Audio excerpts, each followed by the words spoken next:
What is up, everybody? The TheAireaidLord just returned from the premiere. Well, not really the premiere, but the release day of The Dark Knight Rises. I just returned. It is late July 20th, and I returned from the premiere of this incredible movie. It's the only word I can use to accurately display what I felt about this film. It was terrific.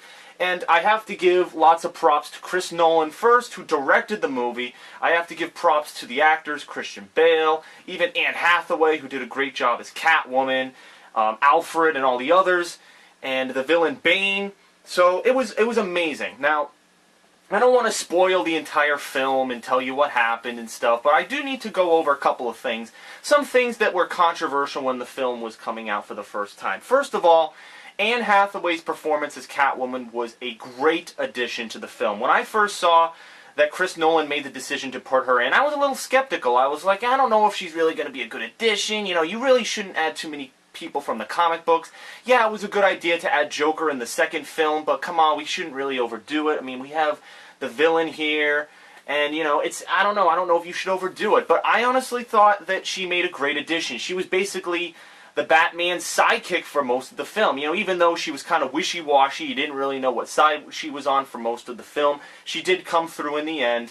And again, I won't spoil anything. I'm trying to make this a spoiler-free review, unlike some of my previous reviews for like TV shows, but she definitely added to it.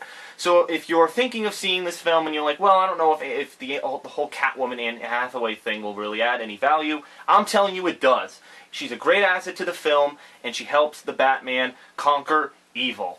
Also, the villain Bane, another great addition. You know, people were very saddened by Heath Ledger's passing. They thought there was no villain that was going to be, you know, any more, you know, successful than the Joker. But Bane does a really good job. He's an awesome villain. He seems to be even more terrifying. You know, he's doing things that the Joker wouldn't even dream of. He's terrorizing cities with bombs that can blow the shit out of everything. He's blowing up football fields. He's going and taking on cops. He's trapping them in underground subways. He's doing crazy stuff, and stuff that Joker never did in the second film. I mean, sure, Joker trapped a couple of people on a fucking subway ship and kept all these people hostage when painting their face, but Bane goes to the top, and his story actually connects to the first movie with Ra's al Ghul, and that's another point I want to bring up, that the third movie actually has a lot of tie-ins to the first movie, as you can see in the upper left-hand corner. The first movie was about, obviously, Bruce Wayne's bringing up as the Batman and how he became the Batman, and how his story connects to Ra's al Ghul, the Secret Shadows, and I think that's their name. I don't know. I forget. My mind's all boggled. Sorry, I just came home from this movie, so I'm kind of just giving my overall feelings on it.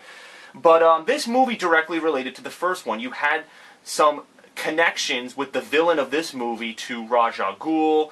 You had connections to, you know, Ra's al Ghul's, you know, plan, and his plan is connected to the villain's plan. So it's kind of weird because the second film actually is kind of like a filler. You know, the second film is really meant to enhance Bruce Wayne's, you know, senses and his fighting abilities and his awareness of the city. It's basically to get him ready for the future. And it's cool because there are a lot of things that connect stuff from the second film that was left unresolved that connect in the third film. Like, for instance, the whole Harvey Dent thing. The fact that, you know, he did all that crazy stuff in the second film, and you know, Commissioner Gordon and the Batman covered it up. Well, that's kind of revealed later on in the third film, and that connects, and that's going to spur a lot of anger. Also, the letter that Rachel left that Alfred did not let Bruce see. That is another thing that is in the film that you, like, say, oh, aha. So it's cool. And the ending, I'll just skip to the ending. I don't know if there's anything else. Again, I'm trying not to make this a spoiler review. I'm trying to give you guys some insight into this film without spoiling too much. The ending, basically, it wasn't what I expected. A lot of stuff happened at once. Like, you had Bruce in this area, and then he gets out, and then he's trying to save the city. Like, it's weird, because Bruce is really brought to his knees in this film. He's really brought to his knees. His company gets swollen up. He's trapped. Like, everything shit happens to Bruce Wayne. At least in the second film, Bruce kind of had his global empire of Bruce Wayne Enterprises, and he had his secret lair of gadgets and gizmos to take on the Joker. In this film, he's left with nothing. His company shrivels up, other people take it over, he runs away, he gets trapped by Bane. Yeah, it's insane what happens to the Batman in this movie. And it's remarkable how he just suddenly comes back and is able to fight back. And of course you have some fan favorites from the second film. You have Lucius Fox, who apparently, I guess he came back, because in the second film it said when he was done he should type in his name. He typed in his name and entered it, and then he left, but apparently he couldn't get enough of Wayne in his wacky world, so he returned for this film. And you have Alfred, obviously, and you have, well, obviously, you know, Rachel and Harvey are long gone. But, the Joker, I was actually hoping that the Joker would appear in this film, but when I watched the entire film and he didn't end up appearing in it, I'm just going to say that, the Joker is in no way a part of this movie. He does not have any cameos. He's not in the movie at all. But in my mind, the Joker wouldn't have connected. Like, he was not a part of this film. It was this guy frickin' Bane, running amok. Joker really didn't have a place in the movie. The main guy who did Joker has been dead for, what, 3 years, 4 years now? It was tragic when it happened, and it's almost interesting. If Heath Ledger hadn't died, here's a question for all of you fans out there of this series. If Heath Ledger hadn't died, how do you think he would have impacted this movie? Would he have been a part of it?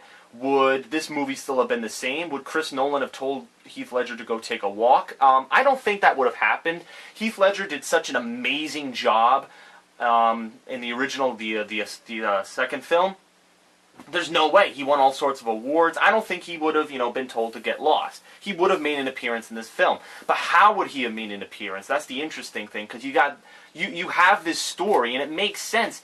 And that's what's great about it, because he didn't overdo it. Chris Nolan, he didn't overdo it. It's a story that kind of fits in, and it also fits in with the comic books, because you have that police officer guy. I'm not going to spoil anything, but something happens at the end of the film that kind of connects to the comic books, and people who have read them will probably, the light bulb will go off, and you'll say, oh, now I get it. So yes, it was a great film. I have to say The Dark Knight Rises was definitely worth the price of the tickets. If you are a Batman fan, or you want to see a good movie in general, I would suggest 100% going out to see this film.